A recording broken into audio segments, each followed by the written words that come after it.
De nombreuses zones d'ombre persistent après la mort de Raphaël Graven, connu sous le pseudo de Jean Portmanov. Le corps du streamer de 46 ans, mort dans son sommeil en plein direct, doit être autopsié demain. Lui qui était victime de nombreux sévices de la part d'autres streamers. Des violences signalées depuis plusieurs mois et pourtant diffusées sur la plateforme australienne Kick, toujours autorisée en France.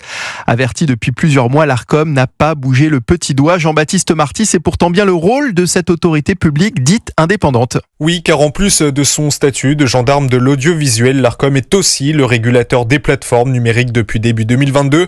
Elle a donc le pouvoir de saisir la justice pour bloquer ou interdire certains sites ou plateformes en France. Donc ça pouvait être le cas pour cette plateforme australienne Kick, et l'Arcom ne peut pas dire ne pas avoir été averti de la situation. En décembre 2024, un article sur ces violences commises en ligne est publié par un média d'investigation. La police judiciaire ouvre par la suite une enquête. En février dernier, le gendarme de l'audiovisuel est même saisi par la Ligue des droits de l'homme pour les mêmes faits, mais aucune sanction n'est prise. L'Arcom, de son côté, se justifie et explique qu'elle n'a pas trouvé d'interlocuteur de représentation légale de la plateforme dans l'Union européenne.